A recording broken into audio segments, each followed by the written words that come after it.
मत कहो आकाश में कोहरा घना है, ये किसी की व्यक्तिगत आलोचना है। ये दुष्यंत कुमार ने बहुत पहले लिखा था और हम लोग इसका मतलब शायद अब जाकर समझे। देखिए, जो कुछ हो रहा है, आप तो कानून बनाते हैं, संसद में बैठते हैं और अक्सर हमारे दिमागों में ये बात भर दी गई है कि जो गैर कानूनी चीज़ है वो गलत है। पर हम एक ऐसे दौर में हैं जब कानून ही गलत है, क्योंकि संविधान सिर्फ लेटर नहीं होता है, स्पिरिट भी होती है।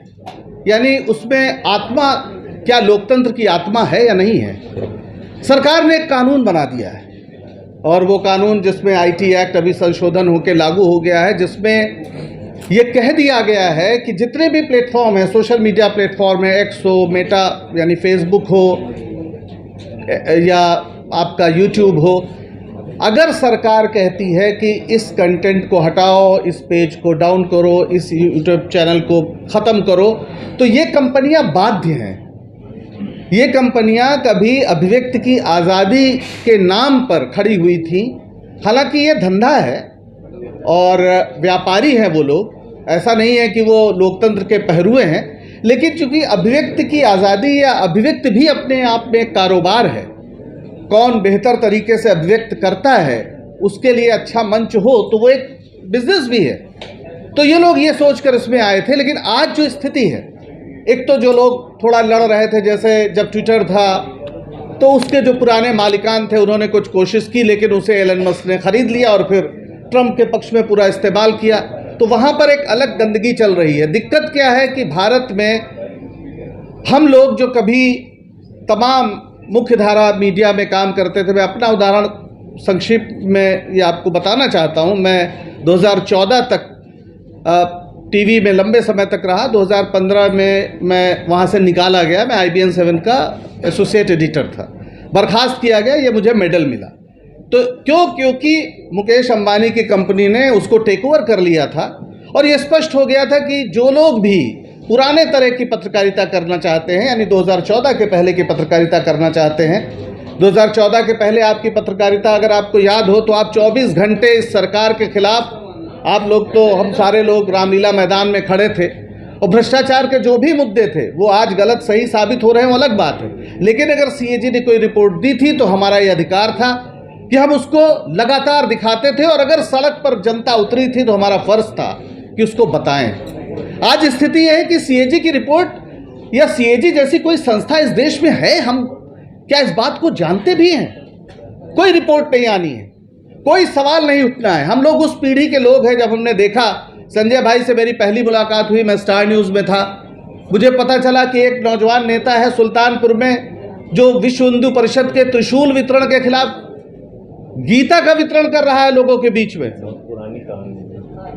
तब ये आम आदमी पार्टी बनी भी नहीं थी, ये 2005 के आसपास की बात है भाई साहब, आपको याद ही होगा।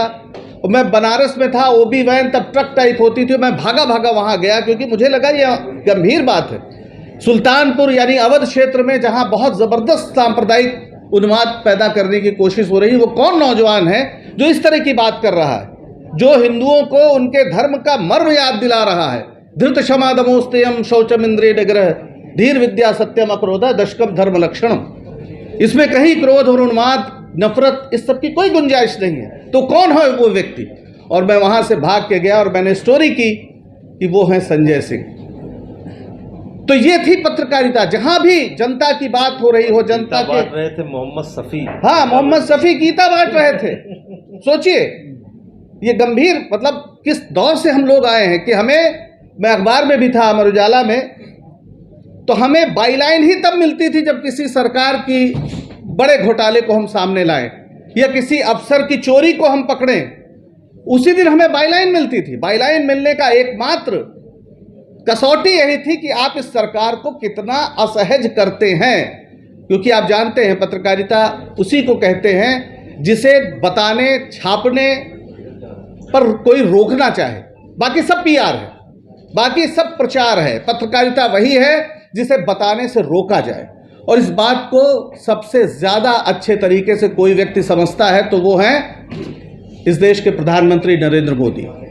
उनसे एक बार पूछा गया था कि जब गुजरात में हिंसा हुई थी तो आपको अफसोस है बतौर मुख्यमंत्री, आप क्या नहीं कर पाए? तो उन्होंने कहा कि हाँ, मैं मीडिया मैनेज करने में नाकाम रहा। और बिल्कुल ये बात वो समझ रहे थे। 2014 में जब चुनाव हो रहा था तो हमारे संपादक रहे स्टार न्यूज़ में, एबीपी जो बाद में हुआ, शाजी जमा, उन्होंने एक इंटरव्यू लिया। तो मीडिया के बारे में कोई बात हुई तो नरेंद्र मोदी ने कहा कि अगर मीडिया डर जाए तो वो मीडिया कहलाने लायक नहीं है, वो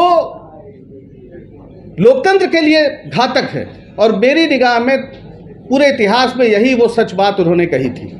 और चूंकि इस बात पर उन्हें यकीन है कि लोकतंत्र के लिए मीडिया जरूरी है और वो लोकतंत्र पर यकीन नहीं करते हैं, इसलिए मीडिया का नाश करना, उसकी हत्या करना उनका सबसे बड़ा प्रोजेक्ट है। और इसीलिए उन्होंने इस देश के जितने भी बड़े मीडिया संस्थान थे, वो पहले भी व्यापारी थे, आज भी व्यापारी हैं। फर्क क्या है? फर्क ये है कि पहले वो सरकार के खिलाफ बोलते थे तो उन्हें ये डर नहीं था कि उनके विज्ञापन रुक जाएंगे या उन पर कोई कार्रवाई होगी।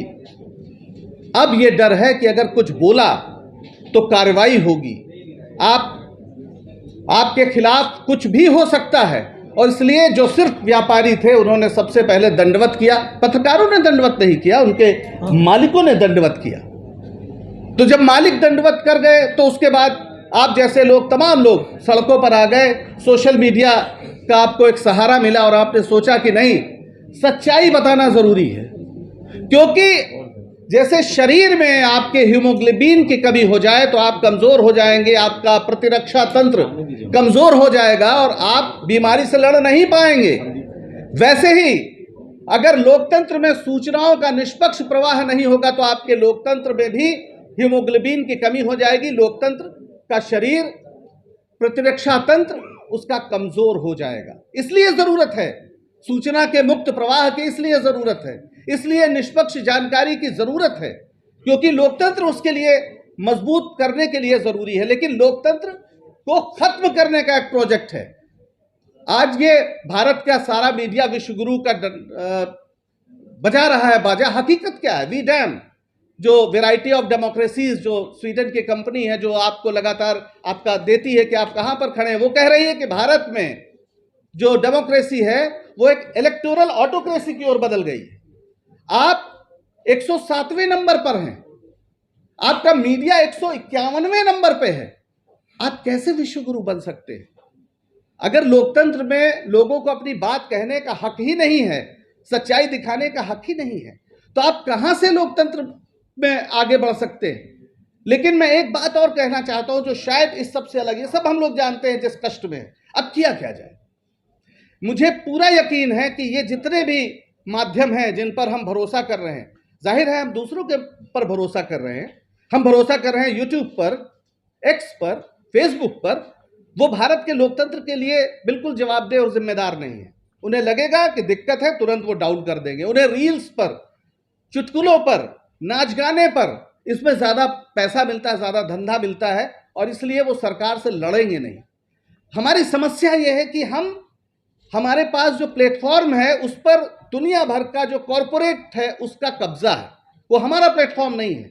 ऐसा नहीं है कि हमारे पास एक मशीन है, वो भी हमें वहीं से मिली है, जिससे आप ये मोबाइल कह रहे हैं। अगर सचमुच लोकतंत्र होता तो ये बहुत अच्छी बात होती कि हर व्यक्ति पत्रकार हो रहा है, लेकिन नियंत्रित करना उनके हाथ में है।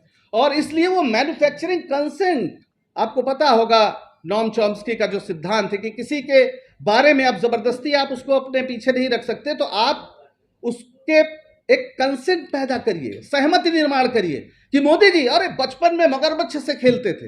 ये कहानियां अचानक कहां से आ गई? हमें बताया गया ना। इस तरह की तमाम कहानी की 56 इंची सीना है, ये तो कुछ भी कर सकते हैं, ये तो महामानव हैं, ये तो सीधे अवतारी पुरुष हैं। इस पर कोई सवाल 2014 के पहले कोई नेता ऐसी बात करता तो उस पर रात दिन चुटकुले तो बनते ही, व्यंग तो होता ही।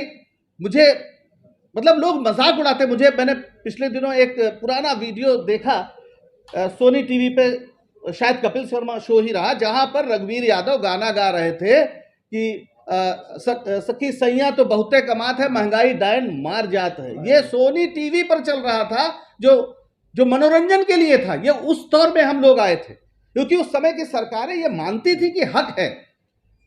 पंडित नेहरू ने इस देश में लोकतंत्र की नींव रखने से पहले 1938 में मॉडर्न रिव्यू में जब वो तीसरी बार अध्यक्ष चुने गए कांग्रेस के, तो उन्होंने एक आर्टिकल लिखा कौटिल्य के नाम से, और उसमें कहा कि ये नेहरू तानाशाह हो सकता है, इस पर नजर रखो, ये तीसरी बार बना है।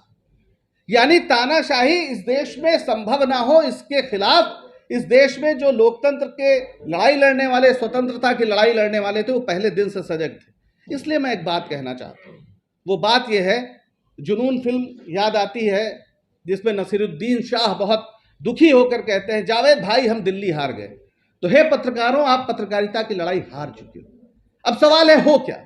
आप इसलिए हार चुके हो कि इस देश में लोकतंत्र की लड़ाई कमजोर पड़ गई है। पत्रकारिता आप तभी कर सकते हैं जब लोकतंत्र होगा, और इस देश की सत्ता ने तय कर लिया है कि उसे एक आदेश पालक समाज चाहिए, यानी जहां पर अगर आप जरा सा भी उसके खिलाफ बोले तो सीधे सीधे आपको देशद्रोही कह के यूएपीए के तहत जेल में डाल दिया जाए, आप पर कोई भी आरोप लगाकर जेल में डाल दिया जाए। संजय भाई हो आए हैं। तो आप सोचिए कि अब ये लड़ाई, जब हम विपक्ष की बात कहते हैं, विपक्ष के परिसर में केवल राजनीतिक दल नहीं होते हैं। विपक्ष के परिसर में यानी जो इस देश की सत्ता पर अंकुश लगाने की शक्तियां हैं, चाहे वो संवैधानिक संस्थाएं, न्यायपालिका हो, चाहे वो विपक्षी दल हो, और चाहे वो मीडिया हो। तो जो चौथे खंभे की लड़ाई थी, अब वो चौथे खंभे की लड़ाई नहीं है। अब वो इस देश के एक बड़ी लड़ाई का हिस्सा बने। यानी जब तक आप लोकतंत्र को रिस्टोर नहीं कर पाएंगे, तब तक आप अपनी पत्रकारिता नहीं कर सकते हैं। तो इसलिए अब क्या हो, अब इसलिए सिर्फ मैं बहुत गंभीरता से बात कहना चाहता हूं। पत्रकारों को बड़ी आसानी से कह दिया जाता है, संजय भाई, बड़ी आसानी से पत्रकारिता को कह दिया जाता है कि इनका राजनीति से कोई लेना देना नहीं, इनका सरकारों से कोई लेना देना नहीं। लेकिन जब देश की संप्रभुता गुलामी का खतरा हो जाए, जब इस देश की संप्रभुता गिरवी हो जाए, जब इस देश की आजादी पर खतरा हो जाए, लोकतंत्र पर खतरा हो जाए, तो हमें यह सीमा रेखा लांघनी होगी। हमारे सबसे बड़े आदर्श गणेश शंकर विद्यार्थी हैं। गणेश शंकर विद्यार्थी क्या थे? प्रताप अखबार कानपुर में चलाते थे, गांधी जी के भी प्रिय थे, और भगत सिंह उनके यहां काम करते थे। वो निष्पक्ष नहीं थे, वो उपनिवेशवाद के खिलाफ संघर्ष के अगुआ सिपाही थे। और 1930 में जब नमक आंदोलन चला, तो कांग्रेस के यूपी यानी संयुक्त प्रांत उस समय था, उसके डिक्टेटर थे, यानी अध्यक्ष थे। मेरा यह कहना है कि अब पत्रकारों, आपको यह गांठ बांध लेनी चाहिए, जितना भी आपके पास संभावना हो, इस सरकार को उखाड़ फेंके बिना अब इस देश में पत्रकारिता नहीं हो सकती। ये बहुत आपको हो सकता है, बहुत पत्रकार इस बात को सुन के उन्हें बुरा लगे, लेकिन कर लीजिए पत्रकारिता। नहीं कर पाएंगे, क्योंकि ये सरकार ने तय कर लिया है कि नमक और रोटी खा रहे हैं, ये खबर भी अगर जो मध्याह्न भोजन की खबर दिखाओगे तो जेल जाओगे, जैसा उत्तर प्रदेश में हुआ मिर्जापुर में, और उस नौजवान की बाद में जान चली गई। हो सकता है वो इलाज ना करा पाया हो। किन तनावों में नौजवान काम कर रहे हैं। पवन जायसवाल, उसने यही बताया था कि नमक और रोटी दी जा रही है और मध्याह्न भोजन में घोटाला हो रहा है। ये जो हिंदू हृदय सम्राट अपने को बोलते हैं, पवन जायसवाल भी हिंदू ही था ना, उसके पिता भी हिंदू थे, मां भी हिंदू थी, उसके बच्चे भी हिंदू ही हैं, अनाथ हो गए। तो मैं आज ये कहना चाहता हूं कि अगर आप पत्रकारिता कर पा रहे हैं, आपको कोई चिंता नहीं है, आपको लग रहा तो आपको मुबारक। लेकिन अगर आपको लग रहा है कि पत्रकारिता नहीं हो पा रही है, पत्रकारिता की तमाम संभावनाओं का नाश कर दिया गया है, तो अब हमें विपक्ष के साथ मूल्य आधारित एकता बनानी होगी और खुद को मानना होगा कि हम विपक्ष के परिसर के एक हिस्से हैं। इस देश में लोकतंत्र की लड़ाई में हमें शामिल होना होगा। है नहीं शमशीर अपने हाथ में तो क्या हुआ, हम कलम से ही करेंगे कातिलों के सर कलम। बहुत बहुत धन्यवाद।